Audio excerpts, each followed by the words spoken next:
Técnicas de análisis. Se utilizan para predecir la mejor manera el avance del proyecto. Y cuando nos referimos a esta parte, estamos hablando de que hay una infinidad en estos días de metodologías para realizarlo y de tecnología para poder encontrar la mejor manera de hacerlo. Cuando estamos hablando de estas, estamos hablando, por ejemplo, de análisis de regresión. Un análisis de regresión ayuda a entender cómo el valor típico de la variable dependiente cambia cuando cualquiera de las variables independientes es variada, mientras que se mantiene las otras variables independientes fijas. Estamos hablando de que con el análisis de regresión vamos a tener una variable, esta no cambia y esta depende del resto.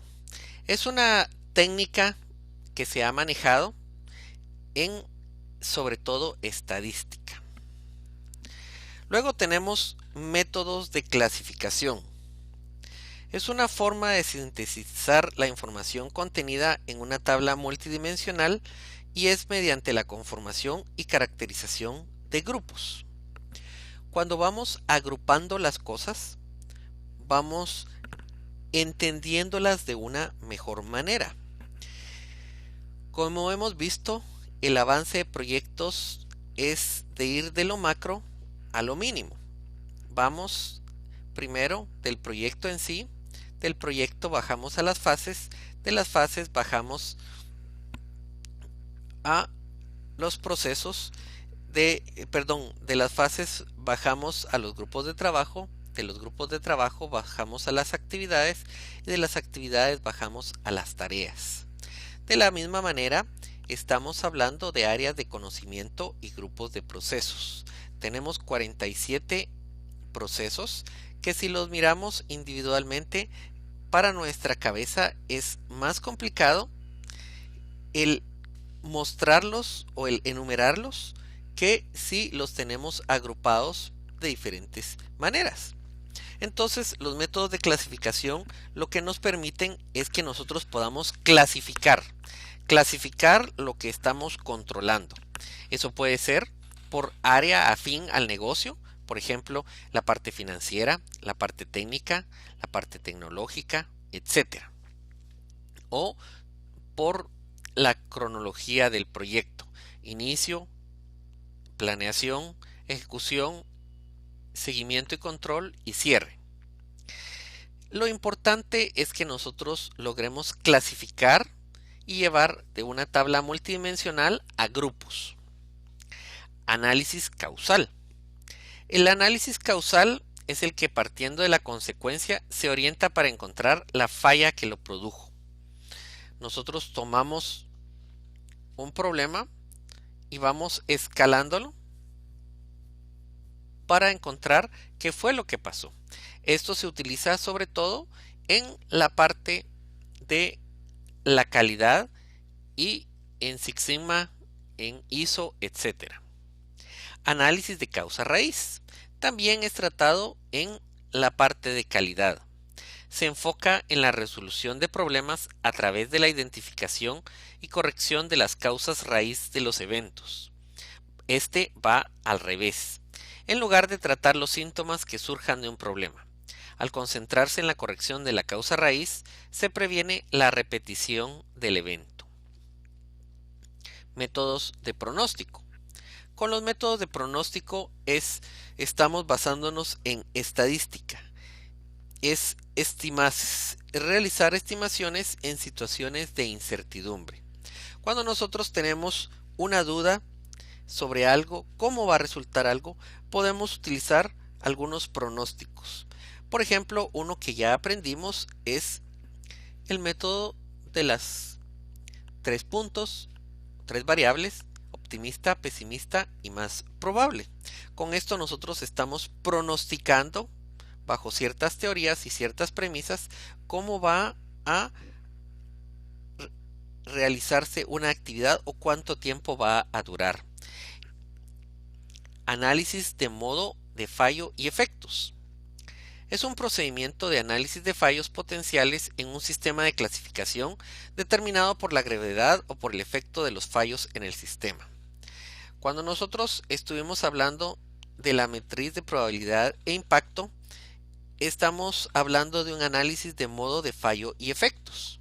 Y esto se refiere a que estamos analizándolo en este caso por probabilidad e impacto. También cuando nosotros estamos analizando a los interesados, que los estamos analizando por influencia y poder, es un análisis del modo de fallo y efectos de alguna manera. Análisis de árbol de fallos. Es un proceso deducible utilizado para determinar las varias combinaciones de fallas de diferentes tipos. Cuando nosotros tenemos un árbol de fallos, podemos ir agrupando esos fallos. Esto lo podemos utilizar junto con los métodos de clasificación. Análisis de reservas. Cuando estamos hablando de un análisis de reservas, son los montos, tiempo y costo que se tienen en cuenta como imprevistos y que se dejan lugar para que podamos tener un campo de acción. Un campo de acción ya que el proyecto implica manejar imprevistos. Por lo cual siempre necesitamos manejar una reserva de este tipo. Análisis de tendencias. Es detectar y medir hacia dónde se dirigirá un índice. Sobre todo esto se basa para muchos puntos de mercadeo. Cuando nosotros estamos realizando el análisis de un producto dentro de un proyecto, es importante que nosotros analicemos la tendencia de hacia dónde va a ir el mercado y hacia dónde puede dirigirse nuestro proyecto para lograr el éxito. Gestión del valor ganado. Compara la cantidad de trabajo ya completada en un momento dado con la estimación realizada antes del comienzo del proyecto. El valor ganado es lo que el proyecto ya vale por el hecho de el punto en el que vamos. Cuando nosotros consideramos un proyecto, todos los proyectos tienen un valor que va a dejar la parte contable en libros. Pero cuando vamos avanzando, hay cierta parte que ya va siendo ganada por muy en el inicio que vaya el proyecto. Tomemos por ejemplo la construcción de una casa. Si tenemos el terreno baldío, el proyecto vale por los planos. Los planos tienen un valor. Cuando nosotros llevamos un avance en obra gris, la casa tiene un valor. No es el mismo valor que si la casa estuviera terminada, pero ya tiene cierto valor. A ese tipo de concepto se llama gestión del valor ganado y es un concepto que se mira en gestión de proyectos. Análisis de variación. Permite determinar si diferentes tratamientos muestran diferencias significativas o por el contrario puede suponerse que sus medias poblacionales no difieren. Esto lo que nos indica es que vamos a realizar una variación o vamos a analizar por qué la variación. Si es algo normal, si es una tendencia o si definitivamente nos está llevando a otro lado. Realmente no importa qué técnica utilicemos o qué conjunto de técnicas usemos nosotros para monitorear, controlar y realizar el control de cambios de los proyectos.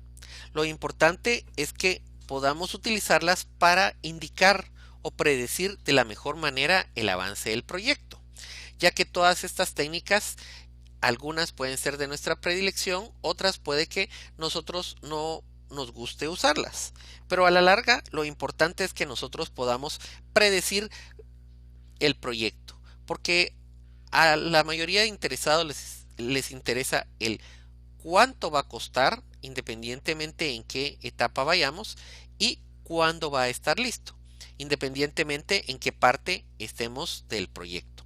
Entonces, monitorear, controlar y realizar el control de cambios lo estamos viendo ahorita de manera general.